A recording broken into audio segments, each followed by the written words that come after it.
Digital coaching সেন্টারে আপনাদের সকলকে স্বাগত। আমি দেবযানী। আজ আমরা মেটাফিজিক্যাল পোয়েট অ্যান্ড্রু মার্ভেলের লেখা দ্য গার্ডেন কবিতাটি ডিটেলসে পড়ার চেষ্টা করব। তাহলে চলুন বন্ধুরা, শুরু করা যাক। অ্যান্ড্রু মার্ভেল ছিলেন একজন 17th সেঞ্চুরি মেটাফিজিক্যাল পোয়েট। তার নোটেবল ওয়ার্কস হল টু হিজ কয় মিস্ট্রেস, দ্য গার্ডেন এবং অ্যান হোরেশিয়ান ওড।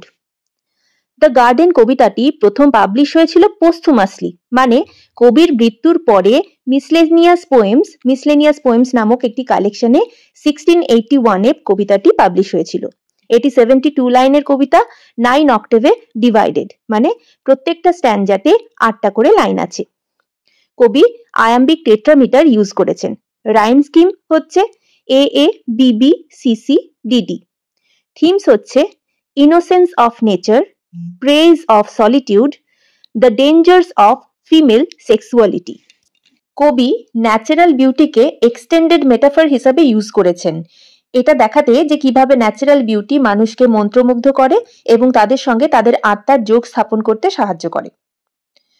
দ্য গার্ডেন কবিতাটি শুরু হওয়ার সাথে সাথে আমরা দেখব যে কবি মানবজাতির মূর্খতার উপর একটি বিদ্রূপ দৃষ্টিভঙ্গি দিচ্ছেন, যেন তিনি দূর থেকে ভিড় দেখছেন। তাহলে চলো বন্ধুরা, কবিতাটা শুরু করি।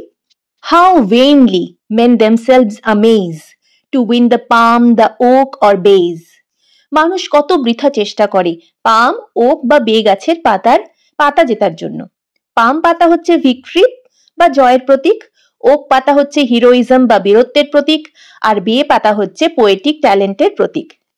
পাতা জেতার জন্য বলতে বোঝানো হয়েছে যে ক্লাসিক্যাল টাইমে পাম, ওক বা বে গাছের পাতার মুকুট পরানো হতো মিলিটারি বা পলিটিক্যাল বা পোয়েটিক অ্যাচিভমেন্টের জন্য। আর শুধুমাত্র ওই পাতার মুকুট পাওয়ার জন্য বা ক্রাউন পাওয়ার জন্য তারা কত পরিশ্রম করত। And their incessant labors see, crowned from some single herb or tree. আর তাদের অবিরাম বা কন্টিনিউয়াস পরিশ্রম পেত মুকুট শুধুমাত্র যে কোনো একটি গাছের পাতার, মানে তারা যে কোনো একটি গাছের পাতার ক্রাউন পেত বলতে হয় বে পাতার, হয় পাম পাতার বা ওক পাতার ক্রাউন পেত, আর যেটার জন্য তারা কন্টিনিউয়াসলি এত পরিশ্রম করছিল। Whose short and narrow verged shade does prudently their toils upbraid. যার বা ক্রাউনটার অপর্যাপ্ত সামান্য ছায়া বিচক্ষণতার সঙ্গে তাদের এই পরিশ্রমকে তিরস্কার করে। While all flowers and all trees do close to weave the garlands of repose. যেখানে সব ফুলেরা বা সব গাছেরা মিলে তৈরি করতে পারে শান্তির মালা। কবি এখানে বলতে চেয়েছেন যে সামান্য কয়েকটি পাতা পাওয়ার জন্য বা শুধুমাত্র যে কোনো একটি গাছের কয়েকটা পাতা পাওয়ার জন্য তারা যে পরিশ্রম করে তার থেকে সব গাছের পাতা ফুল মিলে বা একটি গাছ কত পাতা থাকে, একটি গাছে কত পাতা থাকে, তারা সবাই একত্রিত হয়ে তাকে শান্তির মালা দিতে পারে। দেখো বন্ধুরা, ফার্স্ট প্যারাগ্রাফে crowned from some single herb or tree, এটাতে ভাওয়েল সাউন্ড ও এর রিপিটেশন হয়েছে, তাই এখানে লিটারারি ডিভাইস অ্যাসোনেন্স এর ইউজ হয়েছে। আবার দেখো whose short and narrow verge shade, এখানে আর সাউন্ড, কনসোনেন্ট সাউন্ড আর এর রিপিটেশন হয়েছে, তাহলে এখানে আমাদের কনসোনেন্স লিটারারি ডিভাইসের ইউজ হয়েছে। তারপর আবার চলে আসি while all flowers and all trees do close, repetition হয়েছে এখানে কনসোনেন্ট সাউন্ড এল এর, তাহলে এখানে আমাদের কনসোনেন্স লিটারারি ডিভাইসের ইউজ করা হয়েছে। এখানে আমাদের এনজ্যাম্পমেন্টের ইউজ হয়েছে, এটা হচ্ছে একটা পোয়েটিক ডিভাইস। যখন এটা ইউজ হয় sentence or phrase continuous from one line of poetry to next line without punctuation. Punctuation ছাড়াই একটা লাইনেই যখন একটা লাইন শেষ না হয়ে পরপর কয়েকটা লাইন ধরে একটা লাইন শেষ হয় তারপরে ফুল স্টপ পড়ে, তখন কিন্তু আমরা সেটাকে বলি এনজ্যাম্পমেন্ট। এটা পোয়েটিক ডিভাইস হিসাবে ইউজ করা হয়। সেকেন্ড স্ট্যান্জাতে Fair quiet, have I found thee here, and innocence, thy sister dear? ও সুন্দর শান্তি, আমি তোমাকে এখানে এই বাগানে খুঁজে পেয়েছি এবং তোমার প্রিয় বোন ইনোসেন্সকে। ইনোসেন্স বলতে পাপ শূন্যতা বা পবিত্রতা। Mistaken long, I sought you then, in busy companies of men. আগে ভুলবশত আমি তোমাদেরকে লোকের ভিড়ের মধ্যে খুঁজেছিলাম। Your sacred plants, if they are below, only among the plants will grow.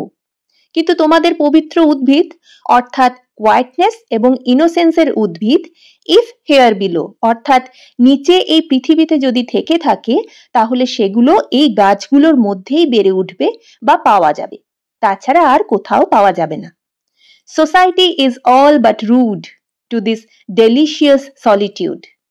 সমাজ খুবই নিষ্ঠুর বা রুক্ষ ব্যবহার করে এই সুস্বাদু একাকিত্বের প্রতি।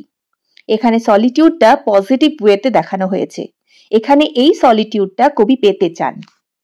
সেকেন্ড স্ট্যান্জাতে কোয়াইট, ইনোসেন্স এবং সোসাইটি এই ওয়ার্ডগুলোকে পার্সনিফাই করা হয়েছে, তাই এগুলো পার্সনিফিকেশন লিটারারি ডিভাইসের ইউজ হয়েছে এখানে।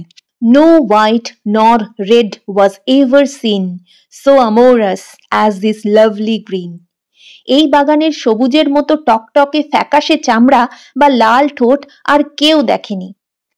এখানে হোয়াইট, রেড আর গ্রিন এই কালারগুলো ইউজ করা হয়েছে। এখানে হোয়াইট আর রেড বলতে মেয়েদের শরীরের সাদা রং এবং লাল ঠোঁটের কথা বলা হয়েছে।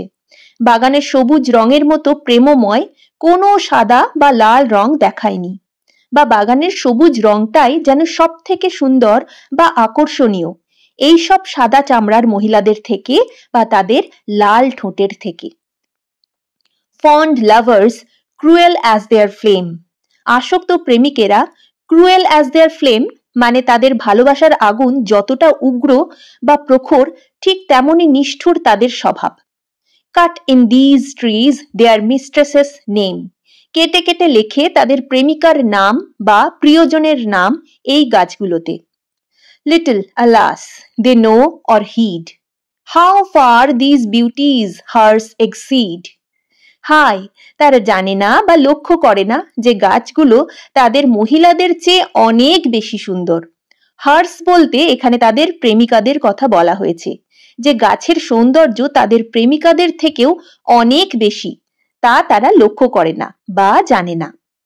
Fair trees wheresoe'er your barks I wound.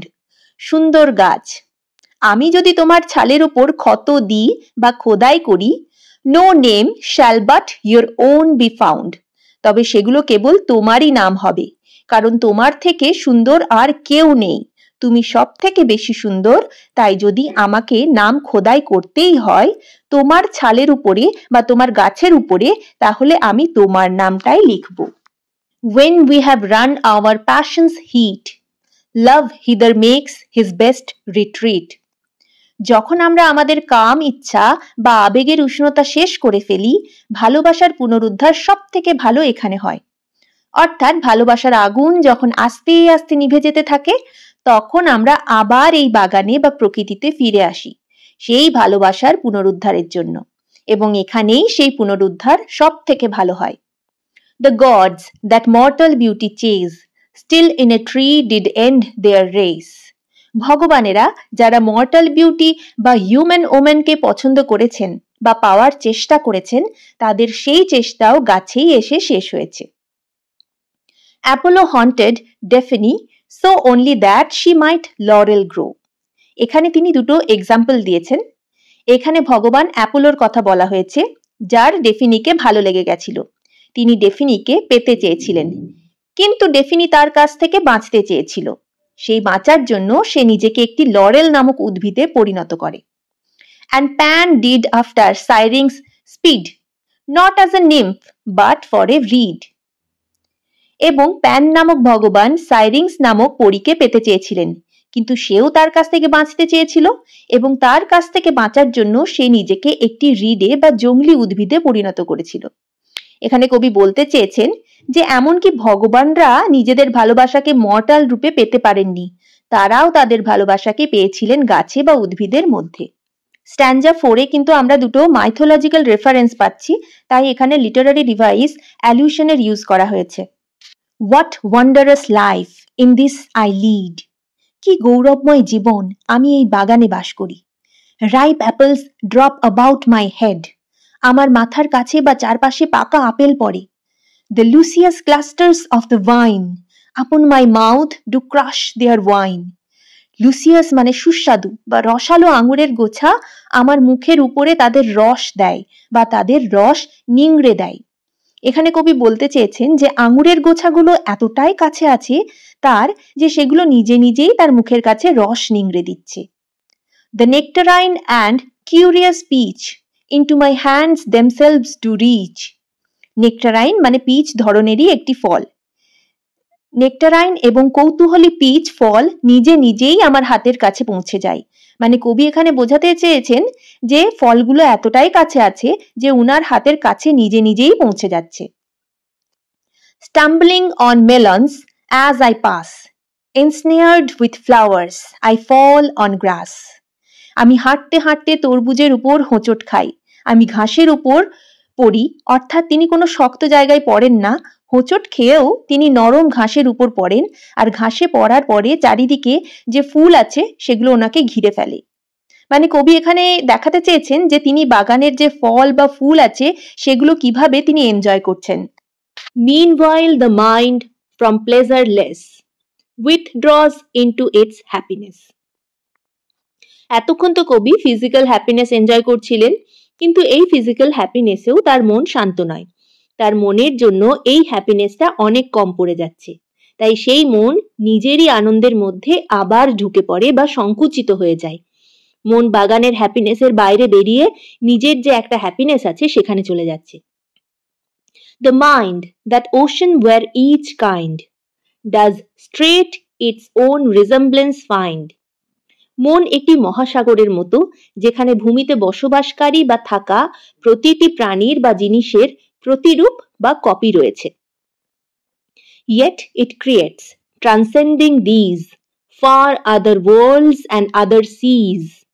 যাই হোক, মন বিভিন্ন ভূমি এবং বিভিন্ন সাগর তৈরি করতে পারে, যা বাস্তব ভূমি এবং বাস্তব মহাসাগরকে সম্পূর্ণভাবে ছাড়িয়ে যায়।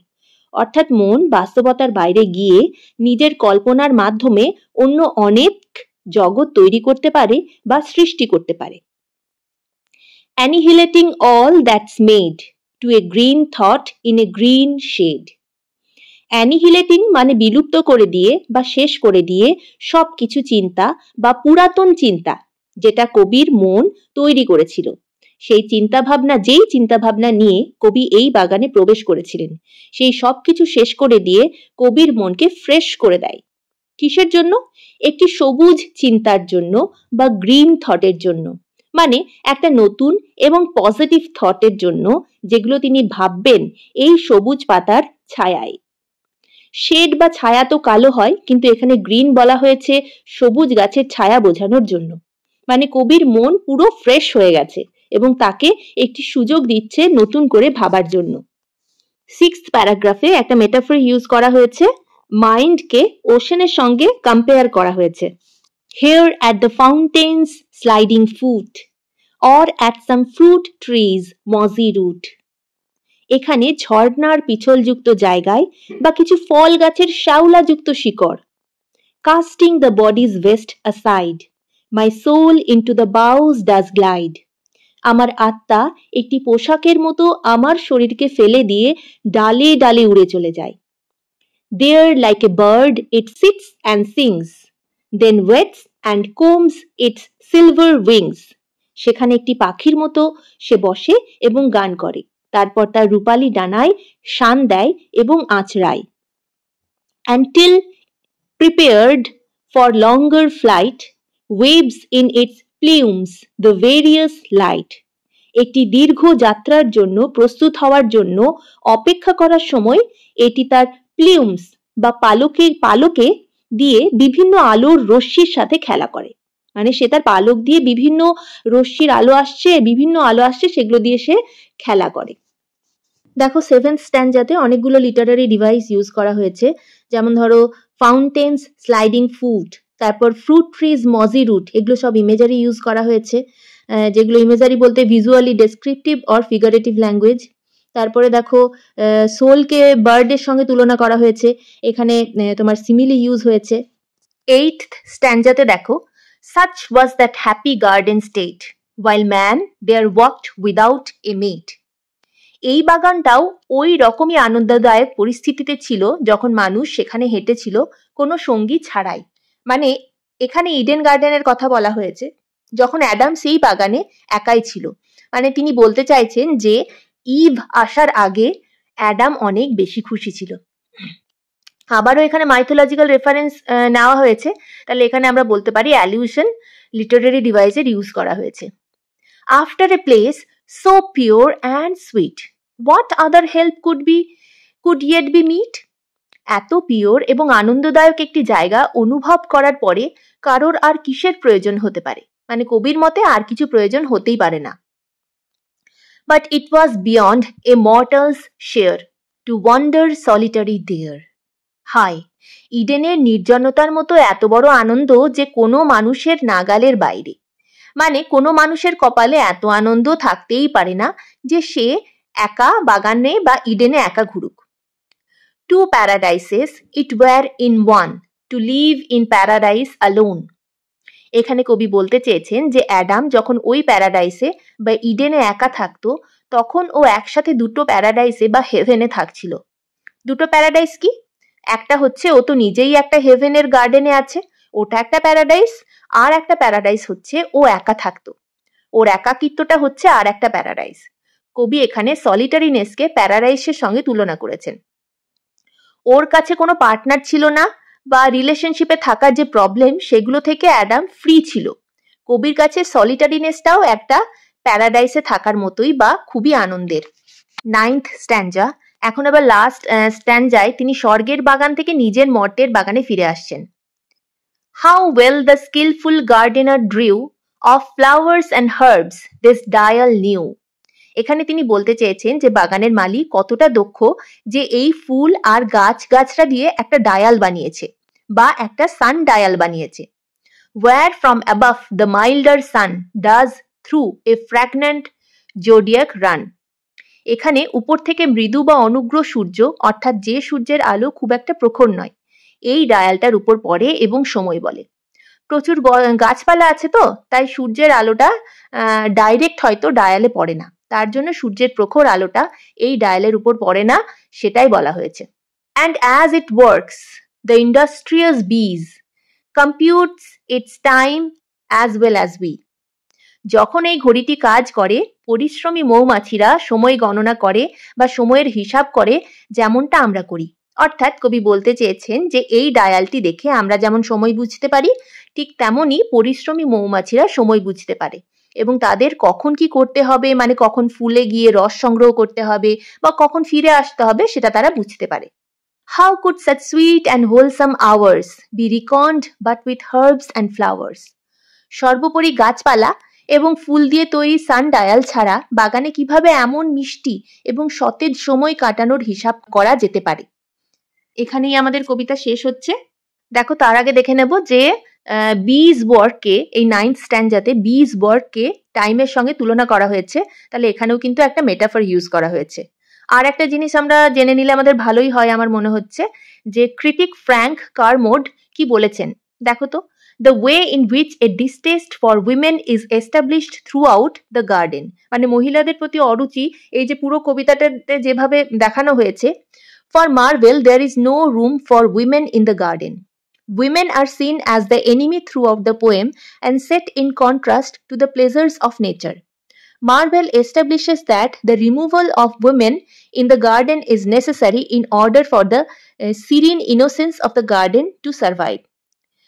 মার্ভেল কখনো বিয়ে করেননি এবং তিনি জেনারেলি একাই থেকেছেন, যেটা তুলনা করা যায় স্পিকারের এক্সপিরিয়েন্স থেকে এই কবিতায়। দেখো, আমি তোমাদের আগেই বলেছিলাম যে এখানে তোমাদের থিম হচ্ছে innocence of nature, praise of solitude and the dangers of female sexuality. দেখো, এগুলো কিন্তু খুব ভালোভাবে দেখানো হয়েছে কবিতায়, তাই আশা করি তোমরা এই কবিতাটা বুঝতে পেরেছো। যদি তোমাদের এই ভিডিওটা ভালো লেগে থাকে তাহলে লাইক, শেয়ার এবং সাবস্ক্রাইব করো। আজকের মতো এখানেই, ধন্যবাদ।